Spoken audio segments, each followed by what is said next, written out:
ఇప్పుడు మనం ఆత్మీయంగా అన్ని విషయాల్లో ఆత్మీయంగా ఉండాలి, ఆత్మీయంగా నడుచుకోవాలని ఆరాటపడతాం. ఎక్కడ కూడా శరీరానుసారంగా నడుచుకోవాలనేది మనం కోరుకోం. అన్ని సందర్భాల్లో ఆత్మీయంగా ఉండాలి, ఆత్మానుసారంగా నడుచుకోవాలనేది మన హృదయ వాంఛ. కానీ నిజంగా అలా జరుగుతుందా? అన్ని సందర్భాల్లో ఆత్మానుసారంగా ఆత్మీయంగా మనం నడుచుకుంటున్నామా? కొన్నిసార్లు ఆత్మీయంగాను, కొన్నిసార్లు శరీర సంబంధంగాను నడుచుకుంటున్నామా? మీరేం చెప్తారు? రెండు విధాలుగా నడుచుకుంటున్నాం అన్నయ్య అన్నోళ్ళు చేతులు ఎత్తండి. లేదన్నయ్య, నేను ఎల్లప్పుడూ కేవలం ఆత్మానుసారంగానే నడుచుకొనుచున్నాను, నేను దేహమును లక్ష్య పెట్టుట లేదు అన్నోళ్ళు చేతులు ఎత్తవాకండి. లేదన్నయ్య, ఒక్కొక్కసారి ఏమో పూర్తి ఆత్మీయంగా ఉంటున్నాను, ఒక్కోసారి ఏమో శరీర సంబంధంగా నడుచుకుంటున్నాను, నా దగ్గర రెండు విధములైన క్రియలు కనపడుతున్నాయి అన్నోళ్ళు చేతులు ఎత్తండి. రైట్, స్పష్టంగా అర్థమైంది. దాదాపు అందరూ చేతులు ఎత్తారు. తిరిగి జన్మించిన మనకి ఆశేమో అన్ని విషయాల్లో దేవుణ్ణి సంతోషపెట్టాలని. తిరిగి జన్మించిన మనకి ఆశేమో అన్ని విషయాల్లో దేవుణ్ణి సంతోషపెట్టాలని, ఆత్మీయంగా నడుచుకోవాలని. కానీ కొన్నిసార్లు మనల్ని మనం గమనించినప్పుడు, కొన్నిసార్లు ఏమో దేవుని సన్నిధిలో ఉన్నప్పుడు కానీ, పరిశుద్ధుల ముందు కానీ మనం ఆత్మీయంగా నడుచుకుంటాం. వాళ్ళు పక్కకెళ్ళిన తర్వాత, సన్నిధి నుంచి పక్కకెళ్ళిన తర్వాత శరీర సంబంధాలు కనపడ్డప్పుడు మళ్ళీ శరీరానుసారమైనటువంటి ప్రవర్తనలోకి వెళ్ళిపోతున్నాం. ఆశేమో పూర్తిగా ఆత్మానుసారంగా నడుచుకోవాలని, కానీ అలా జరగట్లా. సింపుల్గా చెప్దాం. ఇప్పుడు అందరికీ చేతుల్లో సెల్ ఫోన్లు వచ్చినాయి. సెల్ ఫోన్ ఉంది అంటే సినిమాలు సమృద్ధిగా ఉంటాయి, దానిలో ఏదో లోకానుసారమైన చెత్త అంతా అందులో ఉంటుంది. నువ్వు చూసే కొంత వస్తూ ఉంటాయి, వందల వేల వీడియోలు వస్తూనే ఉంటాయి. రీల్స్ ఉంటాయి కదా, వస్తూనే ఉంటాయి. అబ్బోయ్ అని నీకు తెలుసా? మరి నా చేతిలో కూడా సెల్ ఉన్నప్పుడు మరి నేను కూడా తిప్పుతూ ఉంటాగా. తెలుసు, చూశాను. అయితే ఒక విషయం, అంటే సెల్ ఫోన్లో న్యూస్ని చూస్తాను, పబ్లిక్ దేనికి బానిసలు అవుతున్నారో వాటిని కూడా అబ్జర్వ్ చేస్తాను. మరి ఒక నాయకుడిగా నేను ఉన్నప్పుడు మరి అవతల పరిస్థితులు ఏంటో తెలుసుకోవాలంటే వాటిని నేను అబ్జర్వ్ చేయాలి, చేశాను కూడా. సహజంగా అనిపించింది, కాసేపు దేవుని వాక్యం విన్నా, కాసేపు అసలు లోకంలో ఏం జరుగుతుందో తెలుసుకుందామని అందులో మొహం పెట్టి ఇక లోకానుసారమైన చెత్తంతా చూసే పరిస్థితి ఏర్పడుతుంది. అవునా కాదా? షో చేయకుండా ఉన్నది ఉన్నట్టు యథార్థంగా చెప్పాలి. అవును అన్నోళ్ళు చేతులు ఎత్తండి. కరెక్టేనా అన్నయ్య? అది పెద్ద సైతాన్ అయిపోయింది. దానిలో ముఖం పెడితే గంటల టైం లాగేస్తుంది, ఐస్కాంతం లాగేసినట్టు. Right, okay. పూర్తిగా ఆత్మానుసారంగా ఉండాలన్న ఆశ అయితే ఉంది. ఆత్మ సిద్ధమే, కానీ శరీరం బలహీనం అన్నట్టు అనుకున్న ఆశ చొప్పున బతకటం కుదరట్లా. ఇక సెల్ ఫోన్ ఒక సమస్య కాదు. కోపం వచ్చినప్పుడో, కొన్ని టెంప్టేషన్స్ వచ్చినప్పుడో, కొన్ని శోధనలు ఎదురైనప్పుడో ఖచ్చితంగా శరీరానుసారంగా ప్రవర్తిస్తున్న అనుభవాలు మనం ఎరుగుదాం. కొన్నిసార్లు మనకే ప్రశ్న, అసలు నేను ఆత్మ సంబంధినేనా? అసలు పరిశుద్ధాత్మ నాలో ఉన్నాడా? అసలు నేను దేవుని ఆత్మను కలిగే ఉన్నానా? నా ఆలోచనలు ఏంది ఇంత దరిద్రంగా ఉన్నాయి? నా ప్రవర్తన ఏంది ఇంత చండాలంగా ఉంది? నేనేంది అసలు ఇంత వీక్గా ఉన్నాను? ఏంది నేను? అసలు దేవుడు నన్ను అంగీకరిస్తాడా అనే ప్రశ్న మీకు కలిగిందో లేదో కానీ నాకు కలిగింది. ఇది నేను నా ఆత్మీయ జీవితం గత 20 సంవత్సరాలకు పై చిలుకు నేను దేవునితో నడక మొదలుపెట్టి 2002లో నేను రక్షింపబడ్డాను. 2024 ఇదంటే 22 సంవత్సరాల, అంతగా ఇంచుమించు 22 సంవత్సరాలు. ఈ 22 సంవత్సరాల విశ్వాస యాత్రలో రకరకాల అనుభవాలు చూశా. హోమియో మందు కనిపెట్టిన ఆయన ఓన్ బాడీ మీద ప్రయోగాలు చేసుకున్నట్టు నేను నా ఆత్మీయ జీవితంలో ఎదుర్కొంటున్న పరిస్థితులన్నిటినీ ఒక నోట్స్ ప్రిపేర్ చేసుకుంటున్నట్టు నా హృదయంలో కొన్ని నోట్సులు ప్రిపేర్ చేసుకున్నా. ఎలాంటి పరిస్థితుల్లో ఎలాంటి అనుభవాలు కలుగుతున్నాయి, ఎలాంటి పరిస్థితుల్లో ఎలాంటి ఆలోచనలు వస్తున్నాయి, ఎందుకు రెండు విధాలుగా ఉంటున్నాడు మనిషి, ఎందుకు ఏక విధానంలో ఉండట్లేదు. మరి ఇప్పుడు అపోస్తలులను చూస్తే వాళ్ళు ఒకే విధంగా ఉన్నారు. బైబిల్ చూడండి కావాలంటే, మీరు ప్రవక్తలను చూడండి, వాళ్ళు పూర్తిగా ఆత్మీయంగా ఉన్నారు. ప్రభువుని చూడండి, ఆయన పూర్తిగా ఆత్మీయంగా ఉన్నాడు. అపోస్తలులను చూడండి, పూర్తిగా ఆత్మీయంగా ఉన్నారు. ప్రవక్తలను చూసినా, ప్రభువును చూసినా, అపోస్తలులను చూసినా మొత్తం పూర్తిగా ఆత్మీయంగా ఉన్నారు. మరి నేనెందుకు ఇలా ఉన్నాను? అసలు కారణం ఏంటి? అలాగని పోరాటం ఏమన్నా ఆపామా? పోరాడుతున్నాం. ఎట్లనన్నా పరిపూర్ణత రావాలి, ఎట్లనన్నా పరిపూర్ణత పొందాలని తిప్పలు పడుతున్నాం, కుస్తీ పడుతున్నాం. ఎంత ప్రయత్నం చేస్తున్నాం అంత వెనక్కి నెట్టబడుతున్నాం, వల్ల కావట్లా. దీనంతటికి గల కారణం ఏంటి? పోనీ అసలు ఉండనోళ్ళం పూర్తిగా ఆత్మీయతను వదిలిపెట్టి లోకానుసారంగా ఉంటామా? అది చేతగాట్లా. దేవుణ్ణి వదిలిపెట్టి ఉండలేకపోతున్నాం. అలాగని దేవుళ్ళో మరి పరిపూర్ణంగా ఉంటున్నామా అంటే అది చేతగాట్లా. కాసేపు దేవుడికి భజన, కాసేపు లోకానికి భజన అన్నట్టు అయిపోయింది. ఎంతమందికి అర్థమైంది నేను చెప్పేది? రైట్.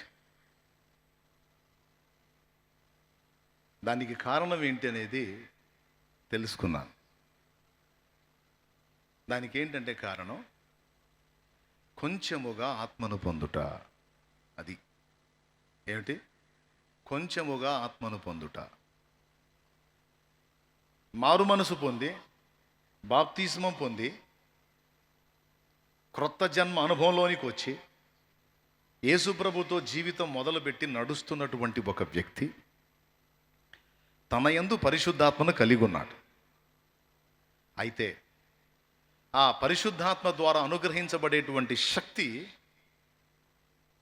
ఏ స్థాయిలో అయితే ఆ వ్యక్తి కలిగి ఉన్నాడో ఆ స్థాయిలోనే ఆ వ్యక్తి నుంచి ఫలాలు ఉంటాయి అనేది ఉదయం అందించాను. మళ్ళీ ఒకసారి మీకు దాన్ని అందిస్తున్నాను, ఎందుకంటే అందరికీ ఉపయోగపడే మాట అది. మళ్ళీ ఒకసారి చెప్తాను. ఏమిటి కారణం అంటే, ఒక్కొక్క వ్యక్తి తాను పొందిన ఆత్మ యొక్క ప్రభావాన్ని బట్టి, ఆత్మ యొక్క శక్తిని బట్టి తన క్రియలు ఉంటాయి అనేది స్పష్టంగా గుర్తించాను. ఉదాహరణకి పొద్దున్న నేను చూయించాను. ఒక 8 సంవత్సరాల బాబు మీద, ఒక 8 ఏళ్ల బాబు మీద, 8 ఏళ్ల వయసు ఉన్న బాబు మీద 60 కేజీల బస్తాన్ని మనం వేయగలమా? వాడు మొయ్యగలడా? మొయ్యలేడు. వాడికి ఎంత శక్తి ఉందో ఆ శక్తి కొలది వాడు మోస్తాడు, అంతకు మించి వాడు మొయ్యలేడు. ఉదాహరణకి 8 ఏళ్ల బిడ్డ అనుకోండి, వాడికి ఒక 5 కేజీలే ఎక్కువ బరువు. ఆ 5 కేజీల బరువే నెత్తిన పెడితే వాడు మెడక ఎట్టేట్టు ఊపుతాడు, కొంగు ఊపినట్టు. అదే ఒక 25 ఏళ్ల వ్యక్తి అనుకోండి, నువ్వు 60 కేజీల బస్తా నెత్తి మీద పెట్టినా సరే అలాగే ఎత్తుకొని వెళ్ళిపోతాడు. Praise the lord. ఎంతమంది ఒప్పుకుంటారు? అంటే వారి వయసును బట్టి శక్తి ఉంటుంది, వయసును బట్టే జ్ఞానం ఉంటుంది. పిల్లల్ని తీసుకుందాం. 8 ఏళ్ల వాడు నాకు తెలిసి ఒక 5-6 కిలోలు మొయ్యగలడు. ఒక 8 ఏళ్ల వయసు ఉన్నవాడు ఏదైనా చెప్పగలడా? ఏదైనా చేయగలడా? అంత జ్ఞానం వాడికి ఉంటుందా? వాడిని మోసం చేయటం ఈజీ. 8 ఏళ్ల బాబుని మోసం చేయటం ఈజీ. వాడికి తెలియదు అన్నీ. వాడు స్కూల్ నుంచి బయటకు వచ్చినప్పుడు రోడ్డు మీద మీ నాన్న పడిపోయాడు, ఆడి మెడలోనే ఉంటుంది కార్డు, అందులో వాడి తండ్రి పేరు ఉంటుంది. అది చదివి మీ నాన్న పేరు ఫలానా కదా, ఆ రోడ్డు మీద పడున్నాడు మీ నాన్న అని చెబితే 8 ఏళ్ల బిడ్డ కాదు, 12 ఏళ్ల బిడ్డ కూడా మోసపోయిపోయారు. ఢిల్లీ దగ్గర నోయిడాలో జరిగిన నిఠారి వరుస హత్యలలో, మీకు ఎప్పటికి కూడా నెట్లో సెర్చ్ చేస్తే దొరుకుతుంది, నిఠారి వరుస హత్యలని ఢిల్లీ దగ్గర నోయిడాలో ఒకడు ఇద్దరు పని వాళ్ళని కలుపుకొని ముగ్గురు కలిసి దాదాపు 40 కంటే ఎక్కువ మంది పిల్లల్ని చంపారు. ఎట్లా అని తెలుసా? ఇట్లానే స్కూళ్ళ దగ్గరికి వెళ్ళటం, పిల్లలు బయటకు వచ్చినప్పుడు వాళ్ళ మెళ్ళల్లో ఉన్నటువంటి ఐడెంటిటీ కార్డు, వాడి గుర్తింపు కార్డు ఉంటుంది కదా, వాడికి స్కూల్ కార్డు ఉంటుంది కదా, దాని మీద తండ్రి పేరు ఉంటుంది కదా, వాడిని ఫాలో అవుతూ ఆ తండ్రి పేరుని అబ్జర్వ్ చేసి తర్వాత వాడికి ఎదురొచ్చి ఫలానా దగ్గర మీ నాన్న ఇట్లా పడిపోయి ఉన్నాడు, మీ నాన్న పేరు ఫలానా కదా అంటే వాడు అమ్మాయిగా అవునండి పడున్నాడు అక్కడ, జనం అంతా గుంపు కూడా ఉన్నారు అంటే వాడు ఏడుస్తాడు. లేదా అమ్మ ఏడ్చిద్ది, నేను తీసుకెళ్తుందా బాధపడవాక, వెంటబడి వెళ్ళిపోయింది. ఎందుకు? ఏ కారణాన్ని బట్టి? తండ్రి పేరు చెప్పాడు కాబట్టి. వెళ్ళిపోతే కావంతను ఎత్తుకొని వెళ్ళిపోతుంది. అట్లాగే అంతమంది పిల్లల్ని తీసుకెళ్ళి వాళ్ళు ఎంత దుర్మార్గం చేశారో తెలుసా? చంపారు పిల్లల్ని. చంపి వాళ్ళని బస్తాల్లో పడేసి వాడి ఇంటి పక్కన పెద్ద డ్రైనేజీ కాలువ ఉంటే అందులో వేసాడు వాడు.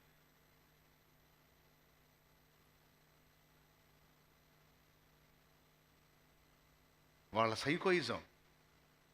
వాళ్ళల్లో ఒకడు 16 సంవత్సరాల అమ్మాయిని చంపి అమ్మాయి కాలేయాన్ని తినడానికి ట్రై చేశాడంట. అంటే లివర్. ఊహించగలరా ఇట్లాంటివి జరిగినాయంటే? జరిగినాయి. మరి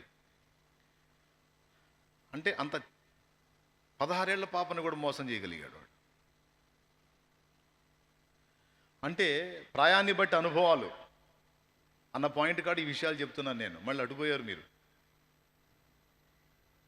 తర్వాత పట్టుకున్నారులే, పాపం ఎప్పటికీ దాగదుగా చిక్కారు. మొత్తం వాళ్ళు చేసే దుర్మార్గాలన్నీ బయటకు వచ్చి ఆ పొక్కులేం పెట్టి మొత్తం తీస్తే చిన్నపిల్లల ఎముకలే అన్నీ.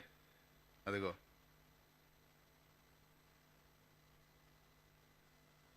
ఎంతమంది పిల్లల్ని డ్యామేజ్ చేశారో చూడండి. అండి తీసేనన్న మళ్ళీ అడ్డుపోయిద్ది, మన అంశం అడ్డుపోయిద్ది.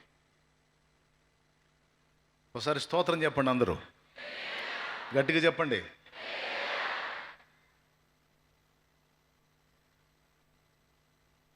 అదే పెద్దవాడు 25 ఏళ్ల వాడిని అంత తేలిగ్గా మోసం చేయటం కష్టం. మీ నాన్న అక్కడ పడున్నాడు అంటే అలాగాని వాడు బాడు. మా నాన్న ఆడబడున్నాడు నీకోటి చెప్పాడు, నీకెట్ట తెలుసు, అయినా అసలు నేను ఎట్ట కనపడుతున్నా నీకు, ఇట్రా ముందు ఇట్రా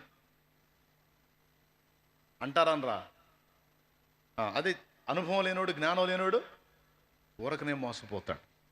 సో 8 ఏళ్ల బిడ్డ 8 కేజీల బరువు కూడా గట్టిగా మొయ్యలేనట్టు, అదే వాడు 25 ఏళ్ల వాడైతే వాని వయసును బట్టి, వాడి శరీర ఆకృతిని బట్టి వాడు 60 కేజీలని కూడా మోయగలడు. ఎందుకంటే శక్తిని బట్టి వాడు వెయిట్ మోయగలడు, వానికి ఉన్న శక్తిని బట్టి.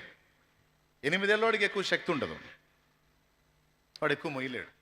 25 ఏళ్ళ వాడికి ఎక్కువ శక్తి ఉంటుంది, వాడు మొయ్యగలడు. ఇప్పుడు మనకి ఇవ్వబడినటువంటి శక్తి, మనం కలిగి ఉన్న శక్తిని బట్టే మన క్రియలు ఉంటాయి. మనం కొద్ది శక్తిని పొందుకొని ఎక్కువ క్రియలు చేయడానికి ఆశపడితే కుదరదు అంటుంది వాక్యం. నువ్వు ఎక్కువ కార్యాలు చేయాలి, వాళ్ళంత పరిపూర్ణతలోనికి నువ్వు రావాలి అంటే వాళ్ళు పొందినంత శక్తి నువ్వు పొందాలి. అది రహస్యం. ఇది మనకు తెలియదు. నేను కూడా పరిశుద్ధాత్మను పొందుకున్నాను, నేను కూడా భాషలు మాట్లాడుతున్నాను. మరి నేను భాషలు మాట్లాడుతున్నప్పుడు, పరిశుద్ధాత్మను పొందుకున్నప్పుడు నేను అన్ని విషయాల్లో పరిపూర్ణంగా ఉండాలి కదా. మళ్ళీ ఎందుకు ఒక్కోసారి శరీర సంబంధంగా ప్రవర్తిస్తున్నాను, ఏంది శరీర సంబంధంగా క్షమించలేకపోతున్నాను, కోప్పడుతున్నాను, కొన్నిసార్లు పరుష పదజాలం వాడుతున్నాను, చేయెత్తి కొడుతున్నాను, కొన్నిసార్లు టెంప్టేషన్స్కి ఎఫెక్ట్ అవుతున్నాను. ఎందుకు ఇట్లా జరుగుతుంది అనే ప్రశ్నకు సమాధానం ఇది. దేవునికి స్తోత్రం. ఏంటి దానికి కారణం? శక్తి లేకపోవుట. ప్రవక్తలను చూస్తారు, వాళ్ళలాగా నేను ఉండాలనుకుంటారు.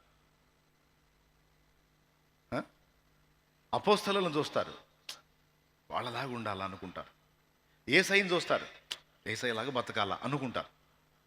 కానీ క్రియలోకి వచ్చేటప్పటికి అది సాధ్యం కాదు. ప్రవక్తలు అలా ఎలా ఉండగలిగారు? ప్రభువు అలా ఎలా ఉండగలిగాడు? అపోస్తలు అలా ఎలా ఉండగలిగారు? ఈ రోజు ఉన్న భక్తుల్లో మీరు కూడా కొంతమంది ఆత్మీయులు చూస్తారు మీ పక్కనే, మీ ఇళ్ళ దగ్గర, మందిరంలోనో కొంతమంది ఆత్మీయులు చూస్తారు. చూసినప్పుడు మీకు ఆశ కలిగింది, ఆమె కూడా నాలాంటిదేగా, మరి ఆమె బలహీనతను జయించగలిగినప్పుడు నేను ఎందుకు జయించలేకపోతున్నాను?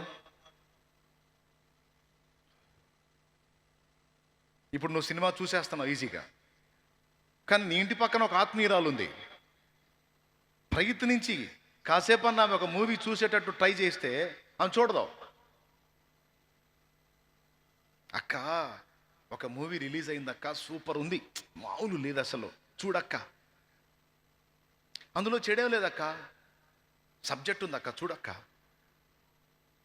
సబ్జెక్ట్ లేదు, అది బొందలేదు. బైబిల్లో లేని సబ్జెక్టు లోకంలో ఏముందమ్మా? ఉన్న సబ్జెక్ట్ అంతా బైబిల్లో ఉంది. బైబిల్లో ఇవ్వని జ్ఞానం లోకం ఏమి ఇచ్చింది? హల్లెలూయా. నేను చూడమ్మా ఆ సైతాన్ గోల, నాకు ఆ టైం వేస్ట్ అవ్వటం నాకు ఇష్టం లేదు. 2-3 గంటలు ఎందుకమ్మా దాన్ని తగలబోస్తే, నేను చూడను అని వెళ్ళిపోతారు. ఆ మనిషి అట్ట వెళ్ళిపోయిన తర్వాత ఈ మనిషి కూర్చొని ఆలోచిస్తుంటుంది. ఒక్క సినిమాని ఊరకట్ల కాసేపు 10 నిమిషాలు ఆ మనిషి చేత చూపించలేకపోయాను, ఆ మనిషి చూచేటట్టు చేయలేకపోయాను. నేనేమో రోజుకో సినిమా చూస్తున్నా. ఎందుకు ఇలాంటి పరిస్థితి? మళ్ళీ ఆమె యేసుప్రభుని నమ్ముకుంది, నేను యేసుప్రభుని నమ్ముకున్నా. ఆమె భక్తి చేస్తుంది, నేను భక్తి చేస్తున్నా. ఆ మనిషి ఉన్నంత నీతి నియమంగా నేను ఎందుకు ఉండలేకపోతున్నా? పరిశుద్ధ జీవితం విషయంలో కావచ్చు, ఎదుటోళ్ళని క్షమించే విషయంలో కావచ్చు. ఎగ్జాంపుల్ చెప్తా. నాకు తెలిసిన ఒక తల్లి ఉంది, వాళ్ళ ఆయన చండాలంగా తిడతాడు. ఆమె ఆత్మీయురాలు. ఆమె రివర్స్ అయ్యి ఆయన తిట్టిద్దని వెంటబడి కదిలిచ్చి కవిచ్చి మరీ తిడుతుంటాడు. నేను చూసా కళ్ళారా. ఆమె మాట్లాడే పనే లేదు. ఆయన పచ్చి కోత కూస్తే స్తోత్రమయ్యా, బిడ్డను క్షమించయ్యా అనుకుంటా పని చేసుకుంటా ఉంటుంది. నిన్నే అని మళ్ళీ అంటాడు. స్తోత్రం ప్రభువా, నీకు వందనాలయ్యా అని. నా కడుపులో మండిపోయింది ఒకసారి చూసి. నాకే అంత పచ్చి కోత కూశాడు ఆయన. మనిషి జన్మెత్తావా, అంత దారుణంగా మాట్లాడుతున్నావు అడుగుదాం అనిపించింది. నా భార్య నేను అనుకుంటే నువ్వే ఉడిరా అంటాడే, మళ్ళీ ఎందుకు వచ్చిన గొడవ? గుటకలు మింగి చూశా, వెంటబడి పచ్చి కోతలో కోస్తా ఉన్నాడు. ఆమె ఒక్క నోరెత్తి ఒక శాపవచనం పలకలా, ఒక దుర్భాష మాట్లాడలా. ఆయన పచ్చి కోత కూసినప్పుడల్లా యేసయ్యా స్తోత్రం, బిడ్డని క్షమించాయా, తండ్రి సైతాన్ని బంధించు ప్రభువా, నీ బిడ్డ నోటిని కాయి తండ్రి. ఇట్లాంటి మాటలు మాట్లాడతాం, పని చేస్తాం. మీరు చేయగలరా అట్లా? అబద్ధాలు ఆడకుండా నిజం చెప్పండి. వెంటబడి పచ్చి కోతలు కోస్తుంటే వాడిని కనీసం తన్నకపోయినా, తిట్టకుండా ప్రభువుకు స్తోత్రాలు చెబుతా, ప్రభువా బిడ్డని క్షమించు, బిడ్డ నోటిని కాయ సైతాన్ని బంధించని మీరు అట్ట చేయగలరా? వాడు 2-3 తిట్లు తిట్టగానే అదే ఇదే అని అనుకో, ఏందిరా ఏం చెప్పు, ఏం పద్దాగలు నిన్ను తగ్గించుకొని పోతుంటే ఎగస్ట్రాలు ఏందిరా, నన్ను రా అంటా, నిన్నుగా ఒకసారిగా 14 సార్లు అంటారా? తేల్చుకుందా? డౌట్ లేదుగా. దేవునికి స్తోత్రం, హల్లెలూయా. ఖాయమేనా? ఎంతమంది ముందు లేడీస్ వైపు నుంచి చేతులు ఎత్తారని నా నమ్మకం. కానీ ఆ టెంప్టేషన్లో, ఆ కోపం, ఆ శోధనలో దాన్ని కంట్రోల్ చేసుకోవడం కష్టం. నాకు అనిపించింది స్త్రీలలో ఓర్పు ఉంటుంది అనుకున్నాను, కానీ ఇంత ఓర్పా, అమ్మో నా వల్ల కాదు. తమ్ముళ్ళలో కూడా కొంతమంది తమ్ముళ్ళలో నేను చూస్తాను, వాళ్ళు నాకంటే ఓర్పు కలిగి ఉంటాను. నేను వాళ్ళతో డైరెక్ట్గా చెబుతాను, నువ్వు ఎదుర్కొన్న అదే శోధన నేను ఎదుర్కొంటే వాడిని ఖచ్చితంగా కొడతా తమ్ముడు.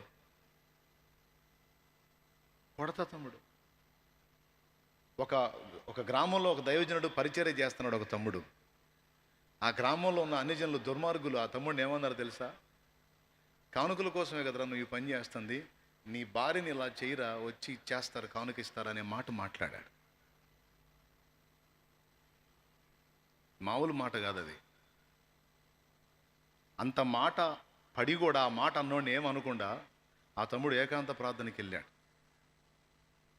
ఆ చెల్లి ఫోన్ చేసింది నాకు, అన్న మా ఆయన కనపట్టలా, ఇట్లా గొడవ జరిగిందన్న, ఇంత పచ్చి మాట మాట్లాడారన్న, ఏమన్నా చేసుకుంటాడేమని భయం పుడుతుందన్న అని ఫోన్ చేసి నేను ప్రార్థన చేశా.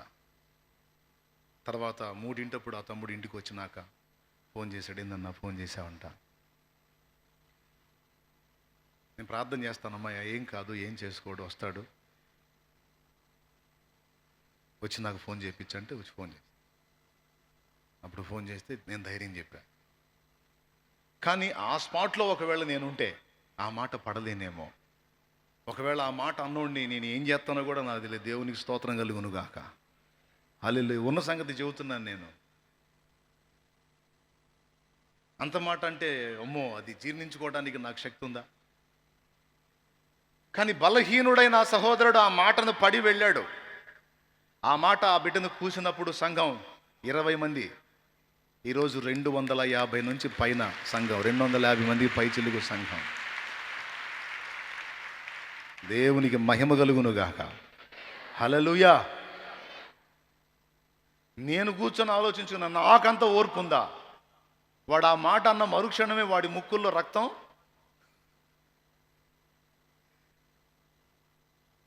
పడునేమో ఒకవేళ నేను ఆ స్పాట్లో ఉంటే.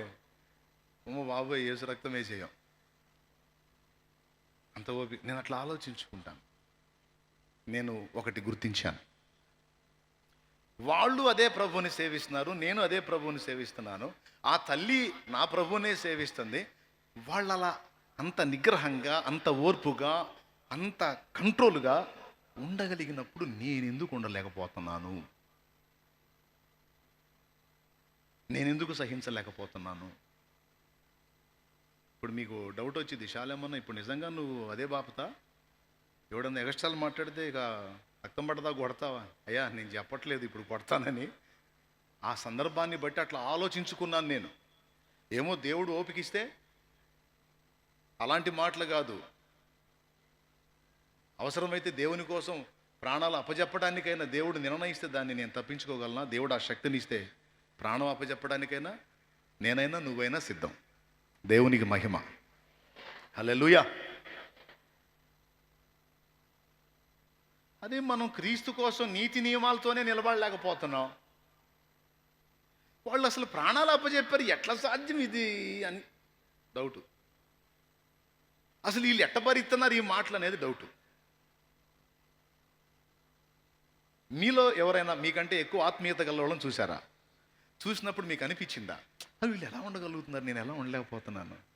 ఎంతమందికి అనిపించింది? రైట్. అంటే మీలో కొంతమంది ఆత్మీయ స్పృహ కలిగిన వాళ్ళు ఉన్నారు, పరిశోధన చేస్తున్నారు ఎట్లా సాధ్యం. నేను చెప్పినవన్నీ నిజాలే, అబద్ధాలు కాదు. అంటే నేను ఏం గుర్తించానంటే, నేను ప్రభువులోనే ఉన్నాను, వాళ్ళు ప్రభువులోనే ఉన్నారు. కానీ నేను 20% ఆత్మను పొందుకొని ఉంటే వాళ్ళు 70% ఆత్మను కలిగి ఉన్నారు. అందువల్ల అది సాధ్యమైంది.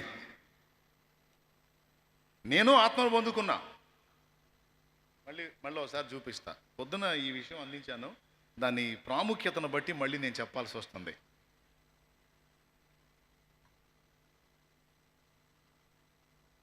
ఇంకొకటి కూడా పెట్టి.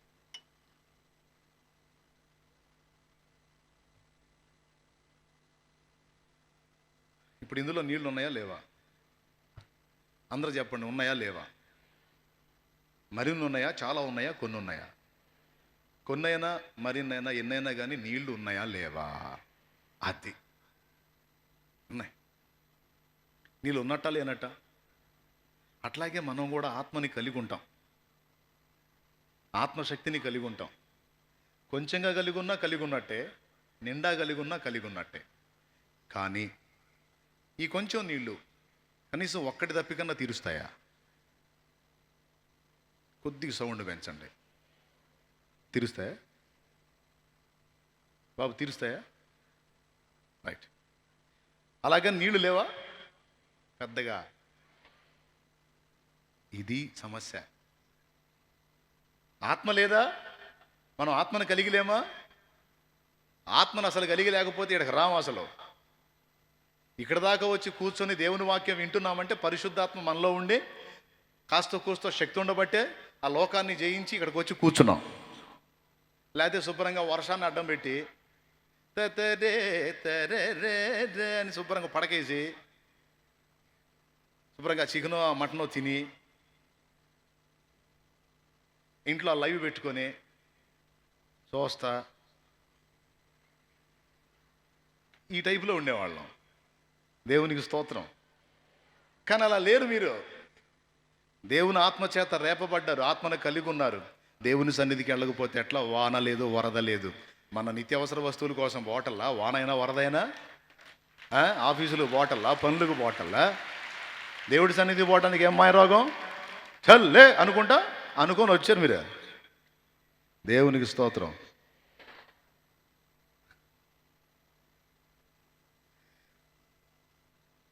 వస్తున్నామన్నా, వస్తున్నాం. కాకపోతే కోపం వచ్చినప్పుడు ఆగట్లా. సన్నిధికి బాగానే వస్తున్నావు అన్న, అన్ని పనులు బాగానే చేస్తున్నావు, ప్రార్థన కూడా చేసుకుంటున్నాం, కానీ కొన్ని సందర్భాల్లో మాత్రం వీక్ అవుతున్నావు అన్న. అదే అర్థం కావట్లేదంటే ఇదే తమ్ముడు సమస్య. ఇదే కొంచెముగా ఆత్మను కలిగి ఉండుట. ఈ కొంచెం శక్తి ఎంతవరకు పనిచేసింది? కొంతవరకే పనిచేసింది, కొన్ని విషయాలకే పనిచేసింది. ఇప్పుడు నీళ్ళు ఉన్నాయా లేవా? కొంచెం పర్వాలాగా. ఇప్పుడు పర్వాలా? ఇప్పుడు ఇంకా పర్వాలా? దేవుడు కోరిక ఏంటంటే ఆత్మ పూర్ణులై ఉండండి అంటున్నాడు.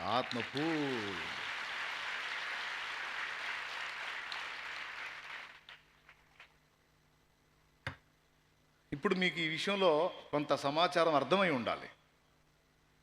కొంచెముగా కూడా మనం ఆత్మను కలిగి ఉండే అవకాశం ఉంది, మరి కొంచెం కలిగి ఉండే అవకాశం ఉంది, కొన్ని పాళ్ళు కలిగి ఉండే అవకాశం ఉంది, కొలత లేకుండా ఆత్మను పొందిన అవకాశం ఉంది, అలాగే టోటల్గా ఆత్మ పూర్ణులై ఉండే అవకాశం ఉంది. దేవునికి స్తోత్రం కలుగును గాక. ఇప్పుడు మనలో చాలా మందిని ఈ కొంచెముగా ఆత్మను కలిగి ఉన్న బాపతలో ఉన్నాం. అర్థమైందా? ఎందులో? ఇప్పుడు బైబిల్ గ్రంథంలో నుండి మలాకి గ్రంథం 2:15 తీసుకోండి. మలాకి గ్రంథం 2:15 తీసుకోండి. కొంచెముగానైనను దైవాత్మ నొందిన వారిలో ఎవరునూ ఇలాగూ చేయలేదు. కొంచెముగా దైవాత్మను పొందటం ఏంది? నాకు అర్థం కాదు. కొంచెముగానైనను దైవాత్మ నొందిన వారిలో ఎవరునూ ఇలాగూ చెయ్యలేదు అంటే భార్యాభర్తల గురించి ఒక మాట మాట్లాడతాడు అక్కడ. మీరు తర్వాత చదువుకుందరు, కానీ ఆ ఒక్క మాట మీద మీ మనసు ఉంచండి. దేవుడు మనందరితో ఈ మాటలో నుంచి మనల్ని దర్శించి మాట్లాడునుగాక. సాతానుని దేవుడు గద్దించుగాక. పరిశుద్ధాత్మ స్వరమే మనకు వినబడునుగాక. దేవుడు తన వాక్యమును మరొకసారి సమృద్ధిగా పంపుగాక. ఇప్పుడు పాయింట్ మీదకి రండి. ఇప్పుడు మీరు ఆత్మను కలిగి ఉన్నారు, నేను ఆత్మను కలిగి ఉన్నాను. మీతో పాటు మరికొంతమంది ఆత్మను కలిగి ఉన్నారు, నాతో పాటు మరికొంతమంది ఆత్మను కలిగి ఉన్నారు. ఆత్మని కలిగి ఉండుట అంటే శక్తి కలిగి ఉండుట అనేది గుర్తుపెట్టుకోండి. ఇప్పుడు నేను ఆ తల్లిని చూసినప్పుడు బండబూతుల్ని కూడా తట్టుకొని ప్రభుకి స్తోత్రం చెప్పగలిగిందంటే ఆ నిగ్రహం విషయంలో నాకంటే ఒక మెట్టు మిగిలింది. అలా ఎలా ఉండగలిగింది ఆమెకి రోషం లేదా? ఆమెకు తిరుగుబాటు చేసే మనసు లేదా? ఆమెలో ఆదాము సంబంధమైన రక్తం పనిచేయట్లేదా? పనిచేసినప్పుడు ఖచ్చితంగా రివర్స్ అవ్వాలి కదా, రియాక్ట్ అవ్వాలి కదా. కాకుండా ఎలా ఉండగలిగిందంటే జయించగలిగింది. అరే, అంత పెద్ద శోధనని అంత ఈజీగా తృణప్రాయంగా ఎలా జయించగలిగిందంటే నేను గుర్తించింది ఏంటంటే అది ఆమె శక్తి కాదు, ఆమె కలిగి ఉన్న ఆత్మశక్తి. ఆమె కాదు, ఏ భక్తుడైనా ఏ భక్తురాలైనా దేవుడు చెప్పినటువంటి నీతి నియమాలలో నిలబడగలిగారు అంటే అది వారి వల్ల అయిన పని కాదు. ఎందుకంటే మనకంత లేదు, మనకంత శక్తి, మనకంత సామర్థ్యం ఓన్గా మనకు లేదు. కానీ మనలో ఏదన్నా అది జరిగింది అంటే అది పరిశుద్ధాత్మ వలనే జరిగింది, జరుగుతుంది తప్ప వేరే విధంగా మాత్రం ఛాన్స్ లేదు. ఇది బైబిల్ చెప్తున్న సాక్ష్యం. దేవునికి స్తోత్రం కలుగును గాక.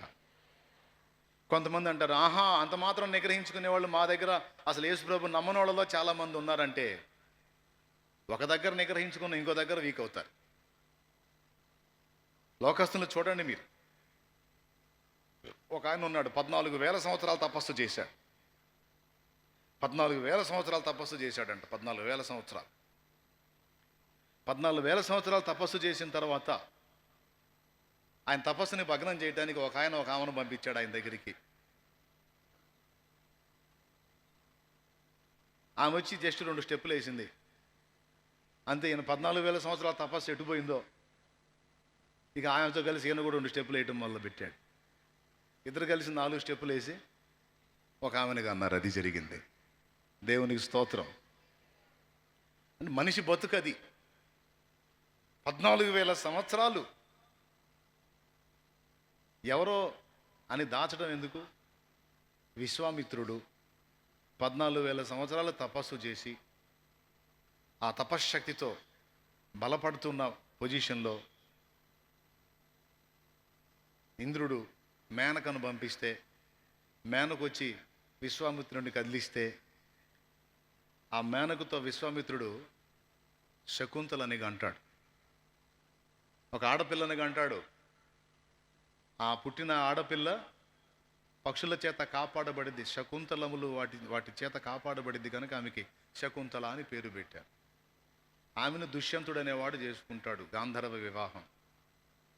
ఆ దుష్యంతుడు శకుంతల ఇద్దరికి పుట్టిన వాడి పేరే భరతుడు. వాని పేరే భారతదేశం అని చెప్పి మన వాళ్ళు చెబుతారు. ఆ భరతుడో లేకపోతే ఇంకో భరతుడో, ఏ భరతుడో, మొత్తానికి నేనైతే ఇది చదివి తెలుసుకున్నాను. దేవునికి స్తోత్రం.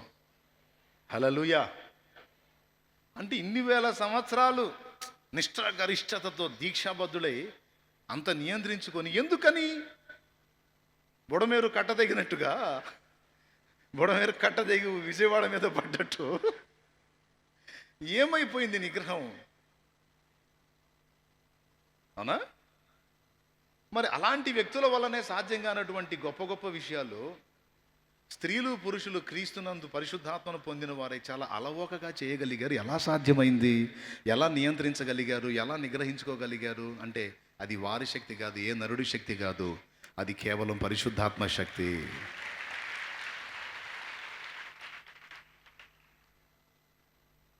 అంటే ఇప్పుడు మనం అనుకున్నటువంటి ఆత్మీయ కొలతల్లో నిలవాలంటే మన ఓన్ పవర్ పనికిరాదు, మనకి దేవుని శక్తి కావాలి. అందుకే యేసు ప్రభువారు పలుమార్లు చెప్పినటువంటి మాటల్లో ఒక మాట, పరిశుద్ధాత్మ కొరకు తండ్రిని అడగండి. తండ్రి తనను అడుగు వారికి ఎంతో నిశ్చయముగా తన పరిశుద్ధాత్మను అనుగ్రహించునని మత్తయి సువార్త, అలాగే లూకా సువార్త, 2 సువార్తలు అడుగుడి మీకు ఇవ్వబడును అనే వచనం దగ్గర లూకా సువార్తలో స్పష్టంగా చెప్పాడు. 11:13 లూకా సువార్త 11:13లో తండ్రి తనను అడుగు వారికి ఎంతో నిశ్చయముగా తన పరిశుద్ధాత్మను అనుగ్రహించును అని. పరిశుద్ధాత్మ వ్యక్తి ఉన్నాడు, పరిశుద్ధాత్మ అని పిలువబడిన శక్తి కూడా ఉంది. దేవుడు అనుగ్రహించే శక్తి కూడా పరిశుద్ధాత్మ అని పిలువబడింది. ఇది ఎందుకు ఇంత మళ్ళీ చెప్తున్నానంటే, మీరు సాధన చేస్తారని, మీరు సాధిస్తారని. నేను కూడా ఆ విషయంలో దీక్ష భూని, నేను కూడా దేవుని ఆత్మతో నింపబడి ఇంకా నింపబడాలని ఆశిస్తూ, నా బిడ్డలుగా మీరున్నారు కాబట్టి మీకు కూడా ఈ రహస్యాన్ని మీ ముందు ఉంచుతున్నా. దేవునికి స్తోత్రం కలుగును గాక. కొద్దో గొప్ప ఆత్మీయత నీలో చూసుకొని పర్లేదులే అనుకుంటున్నావు అంటే నువ్వు కొంచెముగా ఆత్మను పొందుకొని తృప్తి చెందుతున్నావు. దేవుడు ఏం చెప్తున్నాడంటే, కొంచెముగా శక్తి పొందుకొని తృప్తి చెందొద్దు. ఆత్మ పూర్ణులుగా అంటే పరిపూర్ణంగా ఆత్మతో నింపబడి ఉండటానికి ప్రార్థించండి, తండ్రిని గోజాడండి అని చెప్తున్నాడు ఆయన. తండ్రి దగ్గరికి వెళ్ళి తండ్రిని అలా ప్రార్థించి గోజాడాలి అంటే ముందు ఆశ ఉండాలిగా. ఏముండాలి? ఆశ ఉండాలి కదా. ఆ ఆశ దేవుని పాదాల దగ్గరికి నడిపించింది. దేవుని పాదాల దగ్గరికి వెళ్ళి మనం గోజాడినప్పుడు దేవుడు తన ఆత్మని మనకు అనుగ్రహిస్తూ ఉంటాడు. అలాగున పరిశుద్ధాత్మతో నింపబడిన వాళ్ళు అపోస్తలులు. వారందరూ దేవుని ఆత్మచేత నిండిన వారై అనుంది. ఒకవేళ వాళ్ళలో వెల్తి కనపడ్డదనుకో, మళ్ళా వెళ్ళి వాళ్ళు దేవుని పాదాల చెంత మళ్ళా ఆ శక్తితో నింపబడటం అనేది అపోస్తలుల కార్యములు చాలా స్పష్టంగా మనకిస్తున్న సందేశం. అంటే వాళ్ళలో ఆత్మీయ క్షీణత కనపడ్డప్పుడల్లా వాళ్ళు గుర్తుపట్టి వెళ్ళి దేవుని పాదాల దగ్గరికి వెళ్ళి, దేవా దయచేసి నన్ను మళ్ళీ నీ పరిశుద్ధాత్మ శక్తితో నింపు అని దేవుణ్ణి అడిగి అడిగి మళ్ళా ఆత్మశక్తితో నింపబడ్డారు. అలా నింపబడ్డ కారణం చేతనే మనకు అసాధ్యమైన జీవితం వాళ్ళకు సాధ్యమైంది. ఏమైనా అర్థమైందా మీకు? ఏం సౌండ్ లేదు. ఎంతమందికి అర్థమైంది? మహారాజులారా, మా తల్లులారా, కంఠశోషణ ఏమన్నా ఎక్కిద్దా మైండ్కి? స్పష్టంగా దేవుని వాక్యం చెప్తుంది. ఇప్పుడు ఉదాహరణకి 2 మాటలు మాట్లాడితేనే తిరిగి వాడికి న్యాయం చేయకుండా ఉండలేం. మనం ఉండగలమా? వాడికి రుణం తీర్చకుండా ఉండలేం. ఏం లేదు, నిష్కారణంగా 2 తిట్లు తిడితే మన వల్ల కాదు వాడిని వదిలిపెట్టడం. వాస్తవేగా. కానీ పట్టుకొని ఏ నేరం లేకపోయినా రాళ్ళు తీసుకొని చిత్రవదగా కొట్టి చంపుతుంటే, చచ్చిపోయేటప్పుడు ఆ ప్రాణం వదిలేటప్పుడు, తండ్రి వీరేమి చేయుచున్నారో వీరు తెలియదు, ఈ దోషం వారి మీద మోపవద్దు, వారిని క్షమించని ప్రాణం వదిలాడు. ఎలా సాధ్యం? ఆ పైన రాయబడి ఉంటుంది. అపోస్తల కార్యము 7వ అధ్యాయము చివరి వచనంలో స్టెఫను ఈ మాట పలికి ప్రాణం పెట్టినట్టుంటుంది. అతడు మోకాళ్ళుని, ప్రభువా వారి మీద ఈ పాపము మోపకమని గొప్ప శబ్దముతో పలికెను. దేవునికి స్తోత్రం. అతడు మోకాళ్ళుని, ప్రభువా వారి మీద ఈ పాపము మోపకమని గొప్ప శబ్దముతో పలికెను. ఏమండి, ఇంతంతలా రాళ్ళు తీసుకొని బాయ్ వాగుతావా? ఇంతంతలా రాళ్ళు తీసుకొని వెంటబడి పటా పటా పటా కొడితే తల పగిలి, ముఖం పగిలి, ఒళ్ళంతా చిత్రవద అయిపోయి చచ్చిపోతున్నాడు, ప్రాణం వదులుతున్నాడు. అంటే అవుట్, చివరి పొజిషన్. అంత దారుణమైన క్షోభలో అంత దుర్మార్గంగా కొట్టిన వాళ్ళని నువ్వు కనీసం శాపించకుండా ఉంటావా? తిట్టకుండా శపించకుండా ఉంటావా? ఒరే నీచులారా, నికృష్టులారా, కనీసం బూతులు కాకపోయినా పవిత్రమైన తిట్లు కొన్ని ఉన్నాయి. ఇప్పుడు నేను చెప్పిన నీచులారా, నికృష్టులారా, దౌర్భాగ్యులారా, మీరు నాశనం అయిపోతారు, అట్టబోతారు, ఇట్ట. మరి అన్యాయంగా కొడుతుంటే కడుపు మండదండి. కొట్టడం కాదు, రాళ్ళు వేయటం కాదు, 4 మాటలు అంటేనా అసలు డైరెక్ట్గా మన ముందు కాదు, మన మన మన పక్కోళ్ళ ముందు అన్నా సరే వాళ్ళు వచ్చి మనకు చెబితే మనం ఆగంగా. 4వ ఇంటి ఆమె మన పక్కింటి ఆమె ముందు మనల్ని తిట్టింది అనుకో, ఇక మనం ఆగం, మన మనిషి ఆగదు. ఇక ఆ మనిషిని కదిలించుకోవాలి. ఎట్లా? బయటకు వచ్చి ఆ ఊడుస్తానో ఏదో చేస్తానో, ప్రతి ఒక్క దానికి లోకువైపోయాం. ప్రతి ఒక్క పనికి మాలిన దానికి లోకువైపోయాం. ఎక్కడెక్కడ గుంపంతా మా మీద పడుతున్నారు ఏందో ఇలా కళ్ళు. ఇక ఎన్ని ఉంటే అన్ని అది ఇక అంతే కదా. ఏందన్నయ్య వాస్తవాలు చెబుతున్నాడు, చూస్తున్నారు నాకు వెళ్ళి. మరి నిజమేగా, ఆగదగా. ఏది మన ముందు తిట్టలా, మన ముఖం మీద అలా, ఎవరి ముందో ఏదో అంది, అది మన చెవికి వచ్చింది, ఇంకా ఆగదగా. కానీ కళ్ళ ముందు అంతుని రాళ్ళు తీసుకొని కొడుతుంటే ఎలా ఉండగలిగాడు? ఎలా క్షమించగలిగాడు? ఎలా పోనీలే అనుకున్నాడు? ఎలా ఈ నేరం వాళ్ళ మీద మోపకన్నాడు? ఇది ఆయన శక్తే? నో. పైన వచనం చెప్తుంది. శామ్యూయల్ చదువు 55వ వచనం. అది వచనం చూడు. అయితే అతడు పరిశుద్ధాత్మతో నిండుకొనిన వాడై అది అది అది రహస్యం. అతడు పరిశుద్ధాత్మతో నిండుకున్నాడు, ఆత్మ పూర్ణుడయ్యాడు. ఆ ఆత్మ శక్తిని బట్టే అతడు ప్రాణం పోయే టైంలో యేసు ప్రభు ఎలా స్పందించాడో స్టెఫన్ అలా స్పందించాడు. ఇది స్టెఫను బలం కాదు, స్టెఫను పొందుకున్న పరిశుద్ధాత్మ శక్తి వల్ల అలాంటి స్పందన వచ్చింది. ఈరోజు బ్రదర్, ఇక్కడ ఉన్న వాళ్ళ దగ్గర నుంచి ఆ చివరు ఉన్న వాళ్ళ వరకు, తిరిగి జన్మించిన వాళ్ళు, బాప్తిస్మం పొంది పరిశుద్ధపరచబడిన వాళ్ళు, పరిశుద్ధులుగా ఉండటానికి పిలువబడిన వాళ్ళు, ఓర్పు సహనాలు కోల్పోతున్నారు, నిగ్రహాన్ని కోల్పోతున్నారు, ఊరకనే రియాక్ట్ అవుతున్నారు, ఎదుటివాడిని క్షమించలేకపోతున్నారు అంటే కారణం ఏంటో తెలుసా? స్టెఫను పొందినంత ఆత్మను పొంది ఉండకపోవుట. స్టెఫను 90% ఆత్మను పొందుంటే మనం ఏ 20%, ఏ 10%, ఏ 15% కలిగి ఉంటాం.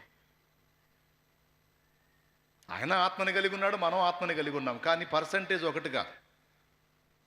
అపోస్తలులు పొందిన ఆత్మ వేరు, ఆ శక్తి వేరు. పాత నిబంధనలో ఏలియా ఎలీషాలను చూసిన, క్రొత్త నిబంధనలో అపోస్తలులను చూసిన, ఫిలిప్పును చూసిన, వాళ్ళ ప్రవర్తన అంతా వింతగా ఉంటుంది. ఎలా వాళ్ళు పొందిన ఆత్మను బట్టి అది సాధ్యమవుతుంది. ఈరోజు నా ఆత్మీయ బిడ్డలుగా, దేవుడు నాకు అప్పగించిన ఆత్మలుగా మీరు అందరూ ఉన్నారు కనుక, మీకు అందరికీ ఇది చాలా ముఖ్యం కనుక నేను మళ్ళీ చెప్తున్నా. దేవుని ముందు ఎప్పుడు మోకాళ్ళు వేసినా, దేవుని సన్నిధికి ఎప్పుడు నువ్వు వెళ్ళినా, ఖచ్చితంగా ఈ విషయాన్ని నువ్వు దేవునికి అడుగు. లూకాసు వార్త 11వ అధ్యాయంలో 13వ వచనం కాదు, ఆ పైన ఒక ఉపమానం చెప్పాడు. తన స్నేహితుడు స్నేహితుడు తన ఫ్రెండ్ ఇంటికి వెళ్ళి ఆ ఇంటి తలుపులేస్తుంటే తనకు కావలసినవి మాటికి సిగ్గుమాలి అడిగి వాని దగ్గర పొందినట్టు, దేవుని పాదాల దగ్గరికి వెళ్ళి మాటికి దేవుని శక్తిని అడిగి పొందుకొని,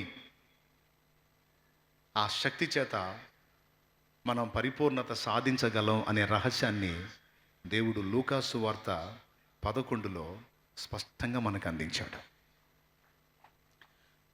ఓకే, మీరు చప్పట్లు కొట్టకపోయినా పర్లేదు, కానీ మ్యాటర్ మీకు అర్థమైతే నాకు అంతే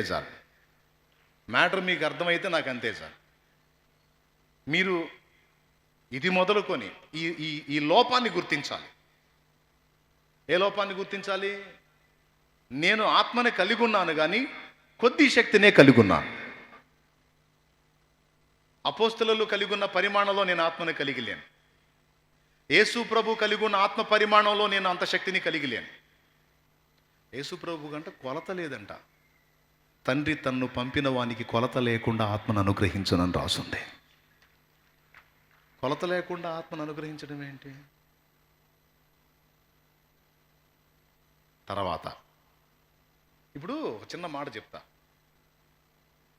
యేసు ప్రభు బాప్తిసం పొందినప్పుడు పరిశుద్ధాత్మ ఆయన మీదకి వచ్చాడా లేదా? ఎంతమందికి తెలుసు? ఏ ఆకారంతో వచ్చాడని ఉంది? పావా? పావునమా? ఓకే, సరే, పావురాకారంతో వచ్చాడా? అప్పుడు ఆల్రెడీ ఆయన ఆత్మతో నింపబడ్డాడు కదా, పరిశుద్ధాత్మ ఆయన మీదకి వచ్చేసాడు కదా బాప్తిసం పొందినప్పుడే.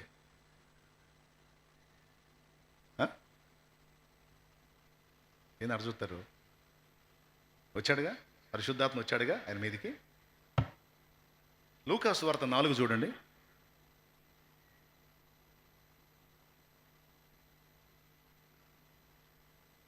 లూకాసు వార్త 4 చూడండి.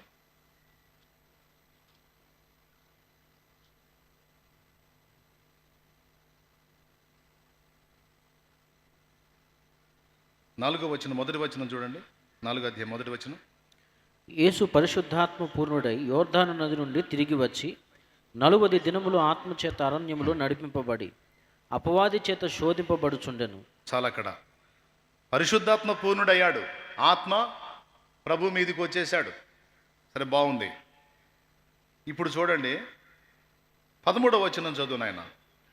అపవాది ప్రతి శోధనను ముగించి కొంతకాలం ఆయన్ని విడిచిపోయాను. అప్పుడు యేసు ఆత్మ బలముతో గలిలయకు తిరిగి వెళ్ళెను. ఎప్పుడు బలముతో తిరిగి వచ్చాడు?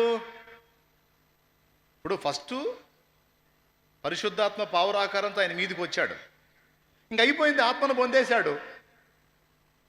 మళ్ళీ అరణ్యానికి ఎందుకు? 40 రోజుల ప్రార్థన ఎందుకు? 40 రోజుల ఉపవాసం ఎందుకు? కానీ అరణ్యానికి వెళ్ళి మళ్ళీ ప్రత్యేకంగా 40 డేస్ అక్కడ ఉండి ప్రత్యేకంగా ప్రార్థనలో గడిపి ఫాస్టింగ్ ఉండి తిరిగి వచ్చేటప్పుడు బలముతో వచ్చెను అని రాస్తుంది. దేవునికి స్తోత్రం కలుగును గాక. హల్లెలూయా. యేసు ప్రభు సైతం ప్రార్థించి బలం పొందుకున్నాడు. ప్రభు అంతటి వాడికే ప్రార్థించి బలం పొందుకోవాల్సిన అవసరం ఏర్పడితే మరి నీకు నాకు? ఇప్పుడు ప్రభు ఆత్మ బలముతో నిండి వచ్చాడు. ఆ ఆత్మ బలం 2 విధాలుగా పనిచేసింది ఆయనకి. ఒకటి, ఆయన నిలబడి ఉండటానికి పనిచేసింది. 2, ఆయనలో నుండి ప్రభావం వెళ్ళి అనేక మందిని బాగు చేయడానికి, అనేక జీవితాలను వెలిగించడానికి అది పనిచేసింది. ఆ పరిశుద్ధాత్మ ప్రభావం, ఆత్మ బలం. మనం బాప్తిస్మం పొందినప్పుడు పరిశుద్ధాత్మ మనలోనికి ప్రవేశిస్తాడు. కానీ పరిశుద్ధాత్మ అందించేటువంటి శక్తి, దేవుడు మనకు అందించాల ఆ బలాన్ని, ఆయన మనలో నింపే కొద్దీ మనలో పరిపూర్ణత సాధ్యమవుతూ ఉంటుంది. దీన్ని మనం పాటల్లో పాడుతున్నాం కానీ గుర్తుపట్టట్లా. నాలో నీవుండుటే, నీలో నేనుండుటే, నా ఆత్మీయ అనుభవమే, పరిశుద్ధాత్ముని అభిషేకముతో నే పరిపూర్ణత చెందేట. నాలో నీవుండుటే, నీలో నేనుండుటే, నా ఆత్మీయ అనుభవమే, పరిశుద్ధాత్ముని అభిషేకముతో నే పరిపూర్ణత చెందేట. ఎట్లా పరిపూర్ణత చెందుతానన్నాడు? పరిశుద్ధాత్ముని అభిషేకముతో. పరిశుద్ధాత్మ శక్తి మనలో పర్ఫెక్ట్గా పనిచేస్తేనే మనం పరిపూర్ణత సాధించగలం. లేకపోతే కష్టం. వాళ్ళున్నంత పరిపూర్ణంగా మనం ఉండాలంటే వాళ్ళు పొందిన శక్తి మనం పొందక తప్పదు. వాళ్ళు అలాగూ దేవుణ్ణి అడిగి అడిగి అడిగి అడిగి ఆత్మతో నింపబడ్డందున ఆనాడు వాళ్ళు వెలిగిన ఆ వెలుగు ఈనాటికి కూడా అనేక మందికి నక్షత్రాలై ప్రకాశిస్తానే ఉన్నారు. వాళ్ళు పాత నిబంధన ప్రవక్తలు నక్షత్రాలాగానే ఉన్నారు.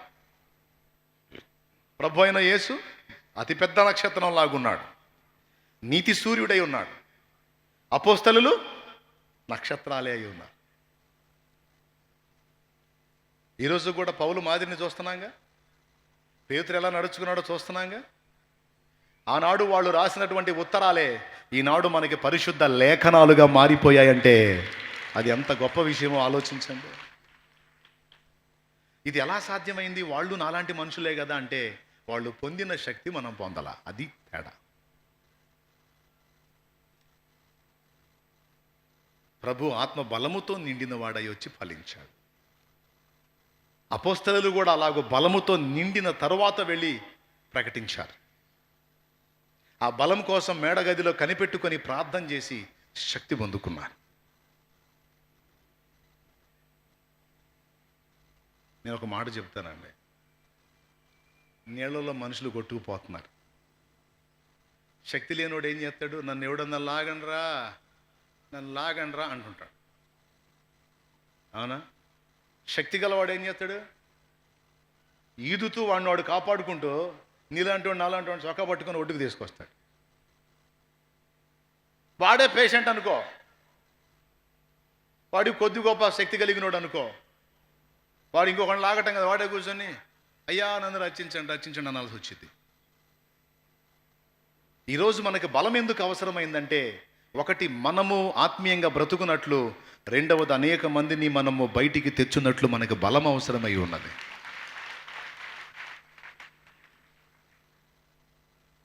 సైతానుగాడు ఈ సంగతి మనకు అర్థం కాకుండా చేస్తాడు.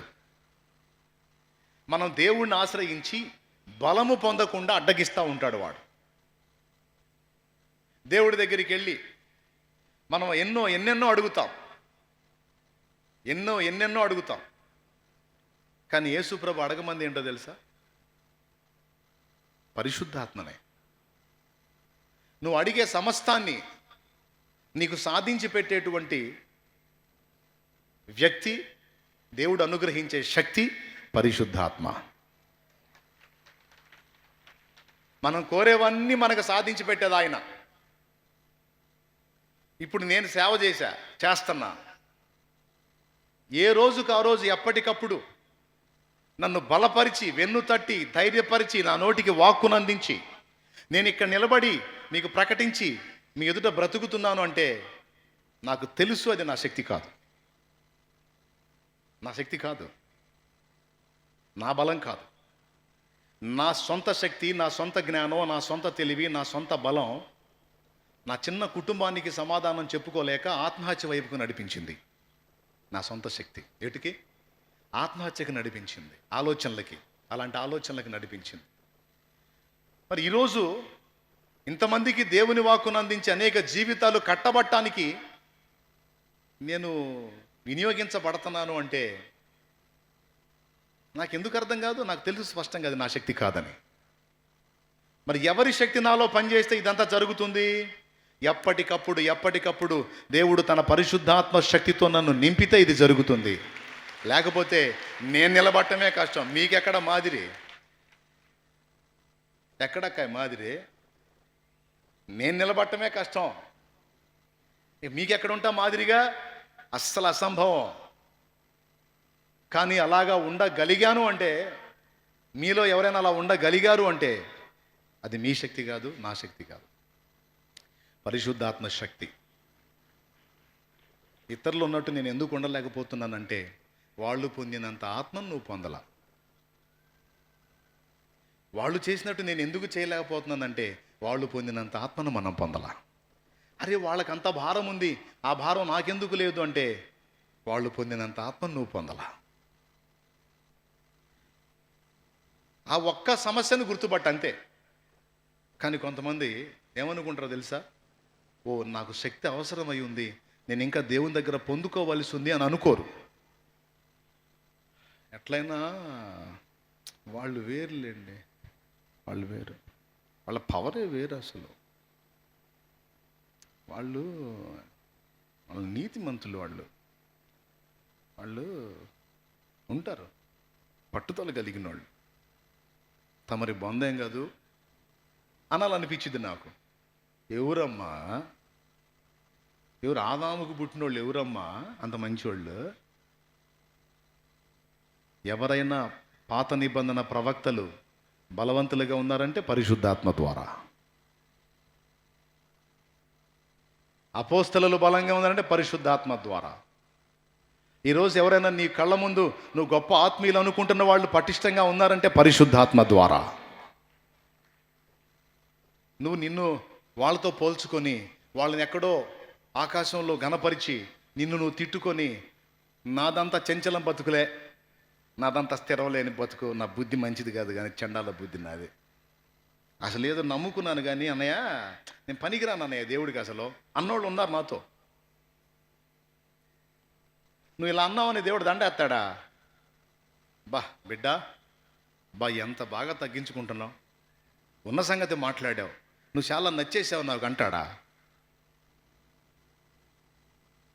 ఏమన్నా అర్థమవుతుందని నేను చెప్పేది? అర్థమైతే ఒకసారి చేతులు ఎత్తి స్తోత్రం చెప్పండి. నిజంగా అర్థమయ్యి చేతులు ఎత్తారా? దేవుడు మెచ్చుకుంటాడా నిన్ను నువ్వు తిట్టుకుంటే? కానీ కొంతమంది ఆ పని చేస్తారు. వాళ్ళంత బలంగా ఉంటుందని నేను వాళ్ళలాగా ఉండలేకపోతున్నా, మరీ నాది ఎదవ బతుకు, నాది మరీ దరిద్ర బతుకు, నా అంత చెంచలపోడు ఉండడు, నా అంత చెంచలపది ఉండదని నిన్ను నువ్వు తిట్టుకుంటావు. దానికి దేవుడు ఏమి సన్మానాలు చేయడు. నిన్ను నువ్వు ఎంత ఘాటుగా తిట్టుకుంటావంటే కొన్నిసార్లు ఒకడైతే నెత్తికేసి కొట్టుకుంటాడు కూడా. ఏదో ఎక్కడో చోట తేడా పడి నా కర్మ నాలాంటి చండాలు పోడు ఉండడు, దరిద్రుడు ఉండడు, ఛీ నేను పనికిరాను ఆ నెత్తి కొట్టుకునే ఆడవాళ్ళు ఉన్నారు, మగవాళ్ళు ఉన్నారు. ఉన్నారా లేరా? కనీసం నెత్తి కొట్టుకోకపోయినా తమను తాము తిట్టుకునే వాళ్ళు ఉన్నారా లేదా? రైట్. తిట్టుకోమనో నెత్తి కొట్టుకోమనో నేను చెప్పట్లా, దేవుడు చెప్పట్లా. నువ్వు అలా ఉండలేకపోతున్నావు అంటే అసలు సమస్య ఏంటో తెలుసుకొని దాన్ని భర్తీ చేయి. అప్పుడు ఆటోమేటిక్గా నువ్వు కూడా ఉండగలవు. వాళ్ళ వల్ల చేతనైంది నీ వల్ల కూడా అయితే. ఆ సమస్యని గుర్తుపట్టరు, తిట్టుకొని నిందించుకొని సణుక్కొని గొణుక్కొని వదిలేస్తారు. దేవుడు పట్టుకున్నాడు ఆ విషయాన్ని. నువ్వు తిట్టుకుంటే నాకు ఆనందం కాదు, నిన్ను నువ్వు తన్నుకుంటే నాకు ఆనందం కాదు, నిన్ను నువ్వు శపించుకుంటే నాకు ఆనందం కాదు. నువ్వు ఎక్కడ వీక్ అవుతున్నావు, ఏ కారణం చేత బలహీనపడుతున్నావో ఆ విషయాన్ని గ్రహించి ఆ లోపాన్ని భర్తీ చేసుకో.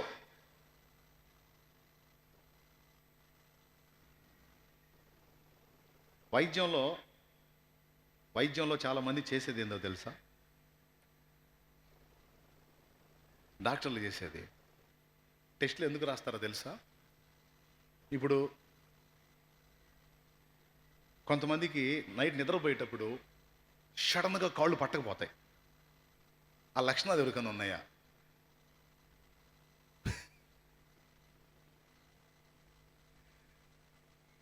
ఉంటే చేతులు ఎత్తండి. నైట్ నిద్రపోయేటప్పుడు టపిమని పట్టుకుపోతాయి. మరి ఇందాక ఎడిపోయారు? దేవునికి స్తోత్రం.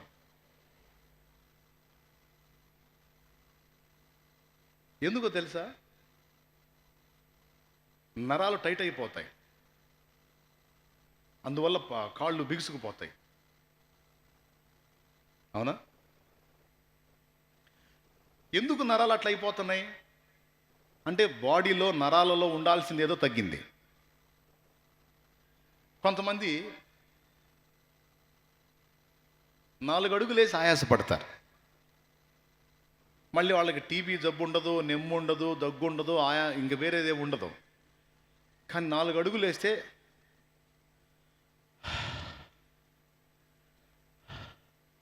ఏందమ్మాయి, ఏందోనమ్మ గుండె దడగా ఉంది, గుండె దడ, కావాలంటే ఇక్కడ చేయబెట్టి చూడు ఎట్ట కొట్టుకుంటుందో. చేయబెడితే గుండె టక టక టక టక కొట్టుకుంటాం. ఇది ఆయాసం వస్తుందా? ఆయాసం వస్తుంది. పాప కొంతమందికి ఆయాసం అంటాం కొట్టదు, ఆవేశం వస్తుంది అంటారు. ఏమన్నా దగ్గు వస్తుందా అని అడిగితే ఫస్ట్ వచ్చే డౌట్ అదే, ఊపిరితిత్తుల సమస్య ఏమన్నా ఉందేమని. దగ్గు ఏమన్నా వస్తుందంటే దగ్గు లేదు. దగ్గు లేదా? సరే, ఎందుకు ఆయాసం వస్తుంది? ఆయాసమే కాదు, మొహం కూడా పాలిపోతుంది, పెదాలు తెల్లగా అయిపోతున్నాయి. ఏం జరుగుతుంది? డాక్టర్ దగ్గర తీసుకెళ్తారు. ఫస్ట్ రక్త పరీక్ష రాస్తాడు, బ్లడ్ టెస్ట్ రాస్తాడు. ఆ బ్లడ్ టెస్ట్ చూసిన తర్వాత రక్తహీనత అని గుర్తించి అమ్మాయి తింటావా? తింటానండి. ఏం తింటావు? పొద్దున్న 4 ఇడ్లీ తింటానండి. 4 ఇడ్లీ. అన్నం ఎప్పుడు తింటావు? 3ంటికి అన్నం తింటానండి. 3ంటికి అన్నం. సాయంత్రం పూట ఏం తింటావు? సాయంత్రం పూటే చపాతి. ఏంటిది? చపాతి. చపాతి తింటానండి. పొద్దున 4 ఇడ్లీ, 3ంటికి అన్నం, సాయంత్రం చపాతి. మరి ఎక్కడొచ్చిద్దా మరి రక్తం? నీ అవతారం చూసుకున్నావు నువ్వు? ఆయాసం రాకేం వచ్చింది? ఏది రక్తం, ఏది బ్లడ్ పర్సెంటేజ్ తగ్గింది, హెమోగ్లోబిన్ తగ్గింది అని వాళ్ళు చెప్పేది ఏదో చెప్పి టానిక్లు రాస్తారు. టానిక్ ఇస్తా ఏమంటాడు తెలుసా? కాయలు తిను, 3 పూట్ల ఇడ్లీలు చపాతీలు కాదు, తినో గట్టిగా తినో. పక్కన భర్త ఉంటే భర్త కాస్త మంచి ఆహారం పెట్టు, కాస్త రక్తం పట్టేది పెట్టు. ఏది రక్తం ఏది తినమంటానండి నేనా అంటాడు.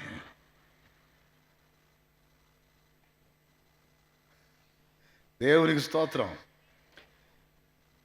ఇక ఆయన ఇచ్చినటువంటి మందు వాడుకుంటే తిండి తింటా బ్లడ్ పట్టేసరికి ఆయాసం పోయింది. అంటే ఇప్పుడు ఏం చేశాడు, ఆ వ్యక్తిని టెస్ట్ చేసి ఆ వ్యక్తిలో ఉండాల్సింది ఏదో తగ్గింది, ఆ తగ్గిందేదో మళ్ళీ భర్తీ చేయమని చెప్పి అది భర్తీ కావటానికి కావాల్సింది ఇచ్చాడు. అటు ఫుడ్ సలహా చెప్పాడు, ఇటు టానిక్ ఇచ్చాడు. అది ఆ టానిక్ తాగి ఆ ఫుడ్ తినటం వల్ల ఆ బ్లడ్ పర్సంటేజ్ తిరిగి గ్రోత్ అయింది, మళ్ళీ నార్మల్ పొజిషన్కి వ్యక్తి వచ్చింది. ఇప్పుడు ఏంది ఆ మందు? సహజంగా ఏమనుకుంటారు, ఆ మందు వేస్తే అప్పుడు తగ్గింది నాకు అంటారు. మందు కాదు, నీ బొంద కదా, రక్తం తగ్గింది, అది భర్తీ చేసింది. స్తోత్రం, హల్లెలూయా. నాకు జాయింట్లో నొప్పులు వస్తున్నాయండి, నాకు ఆడ నొప్పులు ఏడు నొప్పులు అంటే కాల్షియం తగ్గిందండి. కాల్షియం తగ్గింది, కాల్షియం భర్తీ అయిందనుకో మళ్ళీ ఆ పెయిన్స్ ఏ ఉండవు. అంటే మనలో ఉండాల్సినవి కొన్ని తగ్గినప్పుడు కొన్ని రోగ లక్షణాలు బయటకు వస్తాయి, అవి జబ్బులని మనం అనుకుంటాం. వైద్యుడు ఏం చేస్తాడంటే మనలో ఏవి తగ్గినాయో టెస్ట్లో చూసుకొని వాటిని భర్తీ చేస్తాడు.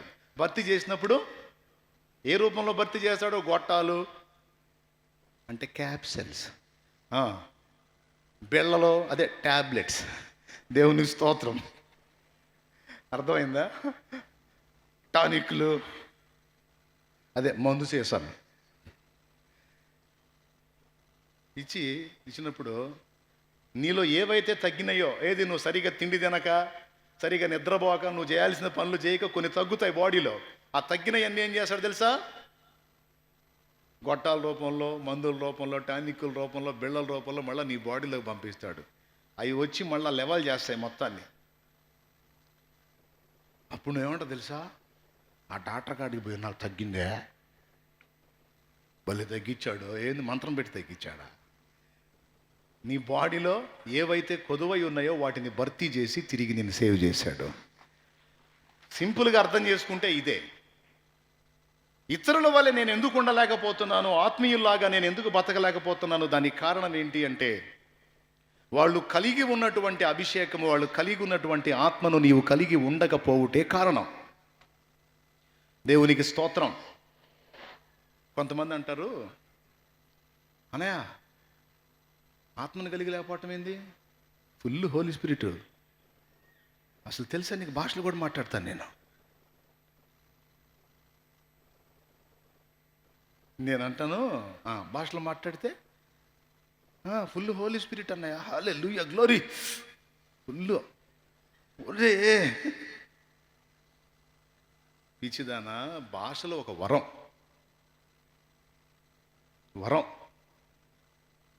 అర్థమైందా? వరం వేరు, బలం వేరు. ఫర్ ఎగ్జాంపుల్ సొలొమోన్ ఉన్నాడు, మేధావి, ఎలాంటి చిక్కు ప్రశ్నలో కూడా సమాధానం ఇవ్వగలిగే జ్ఞానమును వరముగా పొందాడు. ఆ వరం ఉన్నంత మాత్రాన తను పొరపాటు చేయకుండా ఉన్నాడా? జ్ఞానం అనే వరాన్ని పొందినటువంటి సొలొమోను 1000 మందిని చేసుకున్నాడు మహారాజు. ఇక్కడ ఒకళ్ళతోనే సస్తంటే దేవునికి స్తోత్రం. 700 మంది రాజకుమార్తెలైన భార్యలంట. చూడండి ఇక మరి ఏమండి, 300 మంది ఉపపత్నులు. ఇక్కడ పాపం ఒక ఆమెతో ఏగలేకే మెంటల్ హాస్పిటల్లో జాయిన్ అవుతున్నారు కొంతమంది. 1000 మంది స్త్రీలతో అతను జీవించాడు. దేవుని వాక్యం ఏం చెప్పిందో తెలుసా? చాలా స్పష్టంగా, సొలొమోను కామాతురతను జయించలేకపోయాడని రాస్తుంది. చూస్తావా వచనం? బైబిల్ తీ. సొలొమోను కామాతురతను జయించలేకపోయాడు, కానీ జ్ఞానము అనే వరాన్ని కలిగి ఉన్నాడు. నీవు భాషలు అనే వరాన్ని కలిగి ఉండొచ్చు, అంత మాత్రాన నువ్వు శరీర క్రియలను జయిస్తానని అనుకోవద్దు. వరము వేరు, దేవుడిచ్చే ఆత్మ బలము వేరు. చూడు సమూయేలు 2 గ్రంథం చూద్దామా? దేవునికి స్తోత్రం కలుగును గాక.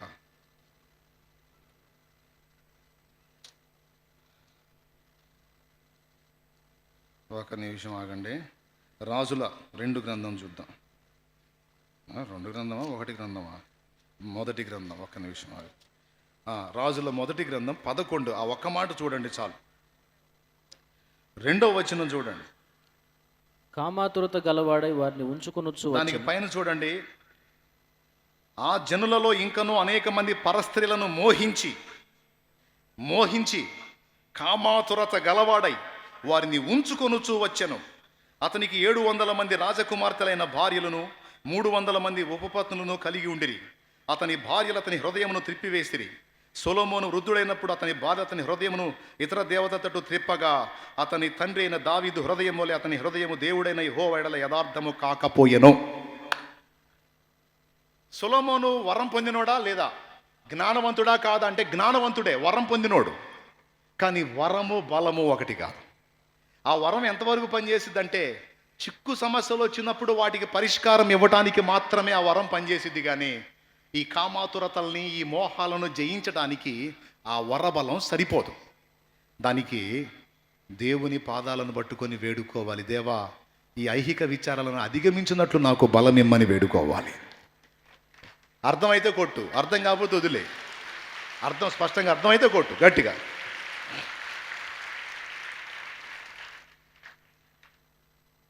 నాకు ఆశ్చర్యం, అరే ఇంత జ్ఞానవంతుడు, ఇంత గొప్పవాడైన సొలొమోను ఇదేంది మోహాన్ని జయించలేకపోవటం ఏమిటి, కామాతురతను జయించలేకపోవటం ఏమిటంటే తను కలిగి ఉన్న వరం వేరు, తను కలిగి ఉండాల్సిన బలం వేరు. అది లేదు. నెంబర్ 2 సంసోన్ మామూలు బలమా? ఎంత బలం! ఎగురు వచ్చిన సింహాన్ని పట్టుకొని మేక పిల్లని చీల్చడమే మన వల్ల కాదు. మేకతోలు అంత గట్టిగా ఉంటుంది. స్తోత్రం. మేక పిల్లని చీల్చడమే మన వల్ల కాదు. ఎగురొచ్చే సింహాన్ని పట్టుకొని మళ్ళీ ముందు పోతున్న తల్లిదండ్రులకు సౌండ్ కూడా వినపడకుండా చీల్చవతల పడేశాడు. స్తోత్రం. పట్టణపు ప్రాకారపు తలుపులు తీసుకెళ్ళి కొండ మీద పెట్టాడు. దవడ ఎముకతో 1000 మందిని చంపాడు. మామూలు కార్యాలు కాదు. మనం ఒక నక్కను పట్టుకోవటమే చేత కాదు, 300 నక్కలను తెప్పించి వాటి తోకలకి దివిటీలు కట్టి ఫిలిస్తీన్లు చేలన్నీ తగలబెట్టించాడు. ఒక రాత్రి తెల్లవారేసరికి మొత్తం బూడి చేసి పెట్టాడు. మామూలు కార్యాలు కాదు. శాంసన్ చేసిన కార్యాలు మామూలు కార్యాలు కాదు. అంత పెద్ద దేవాలయం దాగోను గుడి, ఆ స్తంభాలు పట్టుకొనే దాదాపు 5000 మందికి పైన ఉన్నారు. గుడి మీద అయితేనే, గుడిలో అయితేనే స్తంభాలు పట్టుకొని నేనును ఫిలిస్తీన్లు ఒక్కసారి చనిపోదాము కాక వంగితే మొత్తం గుడి కూలిపోయింది. అంత బలం. మళ్ళీ మీరు నెట్లో చూస్తే మీకు సొలొమోన్ని కండలు తిరిగిన వీరుల్లా చూపిస్తారు. కండలు మెలిదిరిగిన వీరుల్లా చూపిస్తారు. ఫోటోలు అట్ట గీశారు.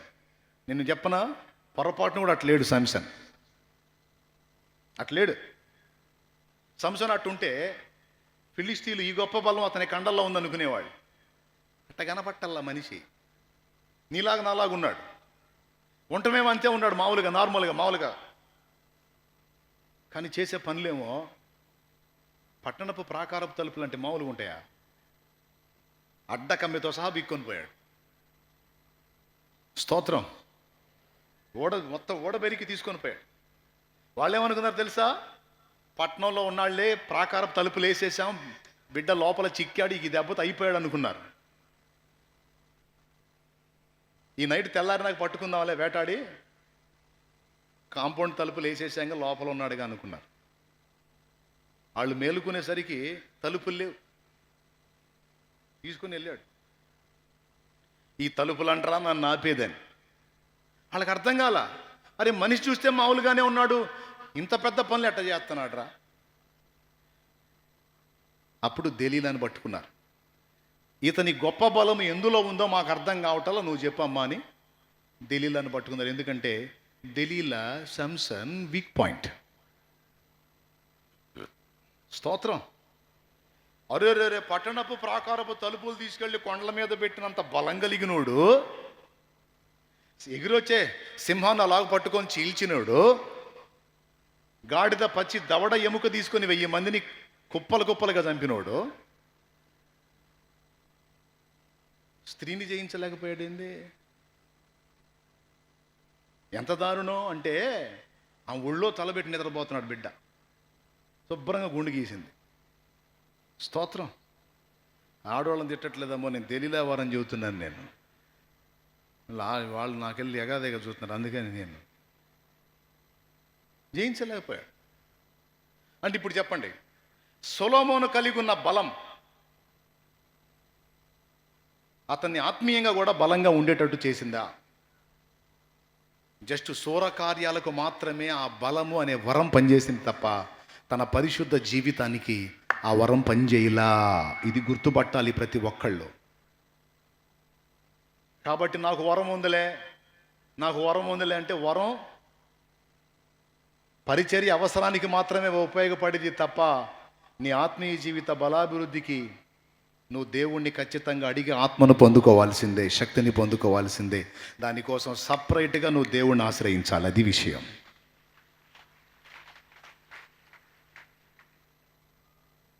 లేకపోతే కష్టం. కాబట్టి నువ్వు తొట్టుపడ్డప్పుడల్లా నిన్ను నువ్వు శపించుకోవటం, తిట్టుకోవటం, దూషించుకోవటం, నిందించుకోవటం కాదు.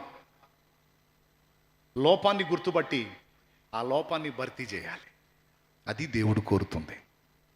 దేవా, ఎందుకు జయించలేకపోతున్నాను దేవా?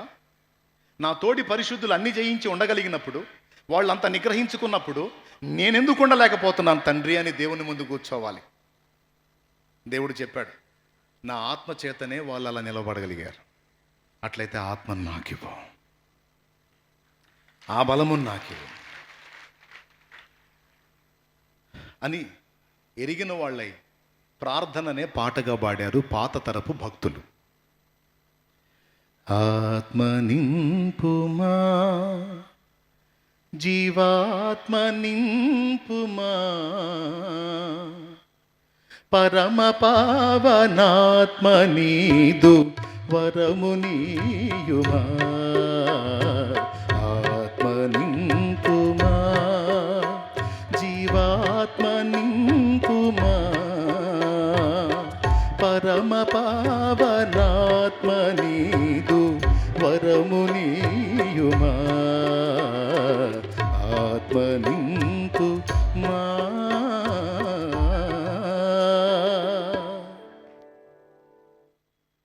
ఈ పాటలో అడుగుతాడు దేవుణ్ణి, చాలా స్పష్టంగా అడుగుతాడు. Thank you. అహము ఇహము పాశములై వ్యధల పాలు చేసినవి. అహం అంటే నేను అనే స్వయం, ఇహం అంటే ఈ లోకాశ. అహం ఇహం పాశాలై వ్యధల పాలు చేసినాయి. పొడలు పాప పొడల చేత ఏహ్యమాయను. పొడలు అంటే తన దేహం, తన ఆత్మీయ జీవితం. పాప పొడలు అంటే పాపపు మచ్చలు నా మీద కనబడుతున్నాయి, నేను సహించలేకపోతున్నాను. నేనేంటి, ఈ జీవితం ఏంటి? చిచి, ఇలాంటి జీవితం జీవించాల్సిన వాడిని కాదు, జీవించాల్సిన దాన్ని కాదు. మరేంటి నేను ఇలా ఉన్నానేంటి? అహము ఇహము పాశములై వ్యధల పాలు చేసినవి. పొడలు పాప పొడల చేత ఏహ్యమాయను. ఎంతమందికి అర్థమైంది? ఏమర్థమైంది? ఏమర్థమైంది? నిజంగా అర్థమయ్యే చేతులు ఎత్తారా? మీ లోపం మీద మీరు గుర్తుపట్టారా? ఇప్పుడు మీకు ఏది అవసరమై ఉంది? మనకేది అవసరమై ఉంది? మనం ఆత్మను కలిగి ఉన్నామా లేదా? కలిగి ఉన్నాం. కానీ ఎంత కలిగి ఉన్నాం? నీకంటే మెరిట్గా ఉన్న వాళ్ళను నువ్వు చూసి కృంగిపోవాలి. నీకంటే కొంచెం ఎక్కువ ఆత్మని కలిగి ఉన్నారు, నువ్వు కొంచెం తక్కువగా ఉన్నావు. నువ్వు దాన్ని బట్టి కృంగిపోయి కుమిలిపోయి నిన్ను నువ్వు దూషించుకోవాల్సిన అవసరం లేదు. దేవుని పాదాల దగ్గరికి వెళ్ళు. నాకు ఆత్మని అయ్యా అని అడుగు, నాకు బలమి అయ్యా అని అడుగు. నేను నిలబడాలి, అనేకుల్ని నిలబెట్టాలి, నేను వెలగాలి, అనేకులకు వెలుగుగా ప్రసరించాలి. ఆ లోపాన్ని నేను గుర్తుపట్టలేదయ్యా. మనకి ఈ లోపం అర్థం కాదు, ఎందుకంటే కాస్త కోస్త ఆత్మీయత ఉంటుంది కదా మన దగ్గర, దాన్ని చూసి మోసపోతుంటాం. ఇంతవరకేనేమోలే, ఎంతవరకేనే మన కెపాసిటీ అని. కాదు, నువ్వు ఎంత పొందగోరావో అంతా నీకు ఇవ్వటానికి దేవుడు సిద్ధం.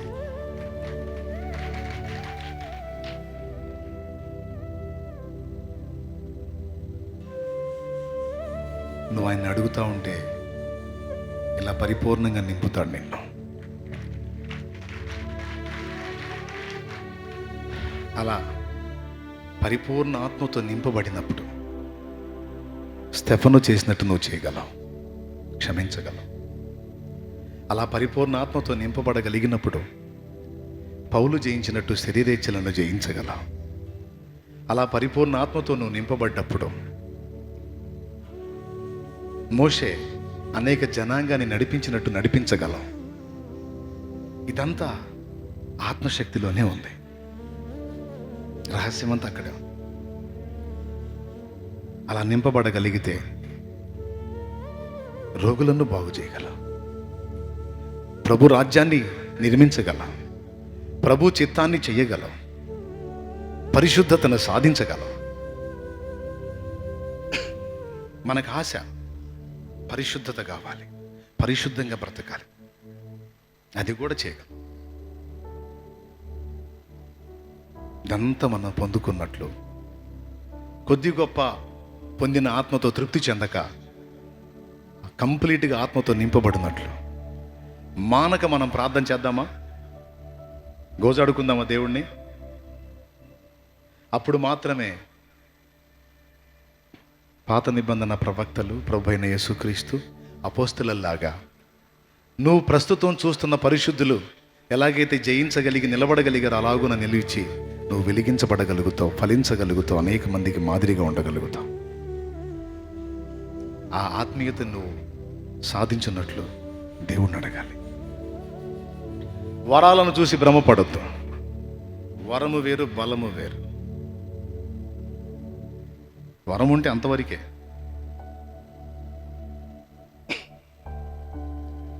యేసు ప్రభు ఆ శక్తి పొందాడు, ఆత్మ బలము పొందాడు. మీ కళ్ళ ముందు ఆత్మీయ జీవితంలో ఎవరైనా నిలవలేక తొట్టు పడితే వాళ్ళని తిట్టొద్దు.